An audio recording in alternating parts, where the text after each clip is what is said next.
Welcome enlightened viewers to Science and Spirituality.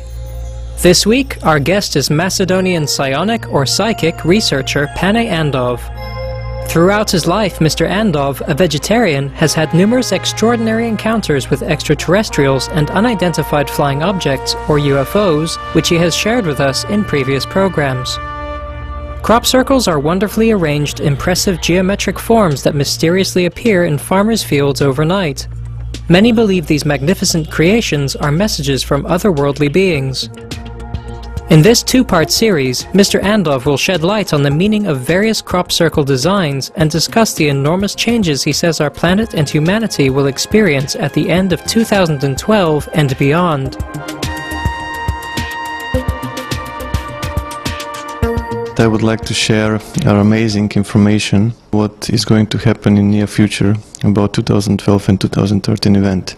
I would like to offer people the information that was passed to me by the extraterrestrials that are willing to help. If you get the latest update from the Fermi gamma ray space telescope, a cosmic jet was actually recorded in the Milky Way galaxy, which is 25,000 light years in every direction from the galactic plane. So in crop circles like this, you see a source of energy that is spreading towards the edges, then this energy is extremely fast, it's massive, and it's coming, and it's almost at near us. This is depiction of the Milky Way galaxy, and when it comes, it's going to hit the sun and produce something that is called a red giant phase. This wave of energy is a few million degrees Celsius and is highly magnetic, and the surface of the sun is only 6,000 degrees Celsius. If something that is millions of degrees Celsius touches a surface of a plasma that is only 6,000 degrees Celsius, it would be enough for the star to spend all its fuel and to move from its main sequence into what is known as red giant phase, like in this crop circle. The Sun radiates heat by converting hydrogen within its core into helium in a process known as nuclear fusion. The Sun's characteristics are just right for enabling life on Earth to flourish and be sustained. Once the hydrogen at the Sun's core becomes depleted, a process that normally takes 5 billion years, the core begins to contract. The star then collapses and releases gravitational energy into its surrounding outer layer, causing it to expand and transforming it into a red giant. When the red giant phase ends, the Sun will become a smaller, cooler star which is known as a white dwarf. Mr. Andov has determined from analyzing the crop circles that after the energy wave arrives, the Sun's white dwarf phase will be reached within months. This is the close-up of the crop circle that was delivered and the red giant phase. This is, in my perspective, one of the most important crop circles that were delivered. It appeared on July 15, 2008 on Aviary Minor in United Kingdom. It's the depiction of our solar system with all the planets, and with only slight deviation. Pluto is not the same. As it is possible to calculate the position of all the planets in the solar system on a specific future date, the alignment of the planets in the UK crop circle match what their position should be on December the 23rd, 2012. There was another depiction, another warning, which actually took place on 29th of March 2011, when we experienced this amazing display above the sky of New Zealand. When people started to analyze those stars, they were matching exactly the same, December 23rd, 2012. This crop circle, the dragonfly is symbolizing the extreme changes, and the phoenix, which is extremely important, is a mythological bird that lives a very long lifespan, and when it recognizes that its life is coming to an end, it puts a fire into the nest and it burns to ashes. So from those ashes, a new small phoenix is reborn. That's a symbol that the sun is going to be reborn soon. So it's all a symbolic depiction. So red giant phase, is it scientifically possible? What are the consequences for the planets when the Sun becomes a red giant? It's going to do a slow expansion which will begin on December 23rd, 2012, and it will culminate on 28th of March 2013.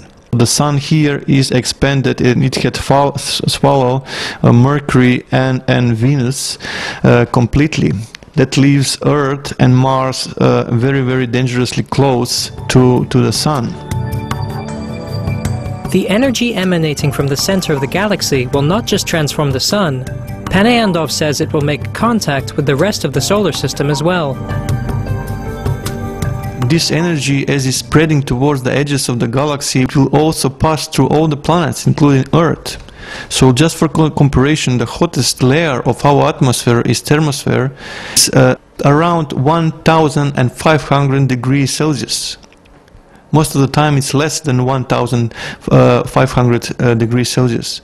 So what happens when a cloud, which is highly magnetic and millions of degrees Celsius hot, touches with the atmosphere of a planet which is only, let's say, 1,500 degrees Celsius hot? It's just going to deplete the whole atmosphere. So there are plenty of changes on the 3D level that we need to be aware of. Mr. Andov has learned that our Sun has a companion or twin star located on the outer edge of the solar system.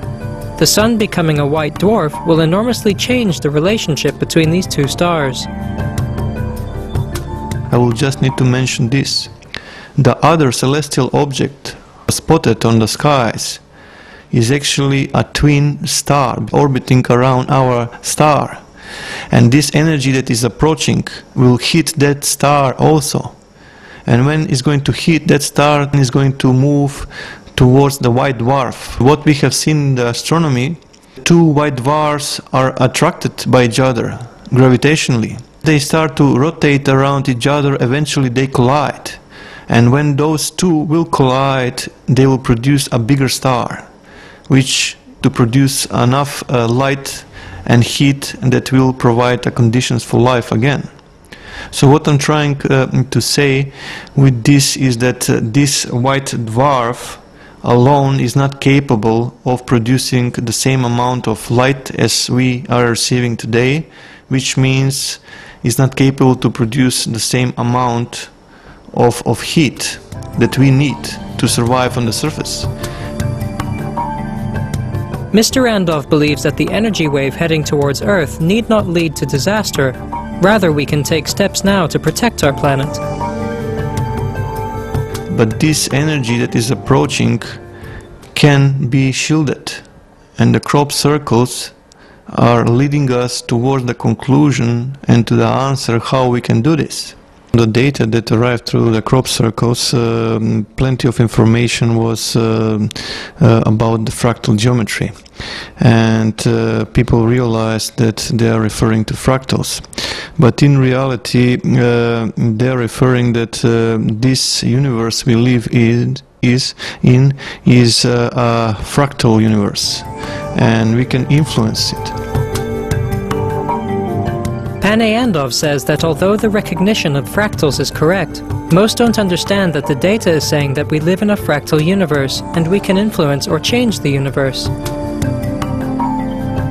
If you recall the research of Dr. Emoto about the water molecules, humans are able to change the crystalline structure, turn into something magnificent. We have the ability to influence one of the elements, water. But that's not where it stops. We have the ability to influence the fractal momentum or structure of the rest of the elements that are present on Earth. So that's the first momentum that we need to understand, that we have the capability, the power in us that is dormant, that if united it can produce a change to the matrix. So how can we do that? By combining energy. And the only known tool to me is meditation. Massive group global meditation, where millions of people can unite into one meditative oneness, and they can impact the fundamental structure of Earth. In addition to meditation, like Pane Andov, many across the globe are calling on humanity to immediately end our destructive habits, including the slaughter of our fellow beings for food, so that we can preserve our world for future generations. People need to change. First thing is they need to realize that this world is a world that we're sharing with other species, and we have no right to kill anything. The first momentum is that people become vegetarians, because every time when they consume meat or fish, there is something definitely wrong going on. I will explain in this fashion. Let's say if a patient that goes to heart transplantation, before that he or she was not skilled into playing piano, violin or some other musical instrument, and after that heart transplantation and the patient had recovered, that same patient start to express fundamental skills and ability to play piano or violin, which was impossible in the past. What took place is simply like in computers. You put new hardware in, and if you have the necessary drivers, the processor will recognize the new hardware and it will make it functional. In this same particular case, that previous host that was hosting that heart was extremely skilled in playing violin or piano, and that same knowledge was passed to the new owner. The brain had decoded through the DNA. So imagine when people consume meat. That animal, before it was killed, had suffered a trauma, a stress, a terror, which was condensated into the structure. And when we consume that stuff into our bodies, we actually inherit the same emotion, the same energies, and it produces a DNA virus. And this DNA virus further goes to diseases and completely lowers the vibration. So it's lowering our vibrational field. And without a proper vibrational field, we cannot tune into this meditative oneness that we are talking about. And what is more, even important, that we don't need to kill animals or fish, because we are light beings and we can exist on vegetables, even on prana, if some people go towards that path. Thank you, Pane Andov, for sharing with us the valuable knowledge you have gathered from extraterrestrial sources regarding our universe. Your message of hope, which asks humanity to quickly embrace vegetarianism and practice group meditation to safeguard our wonderful planetary home, is a beautiful one. For more details on Mr. Andov, please visit www.paneandov.com.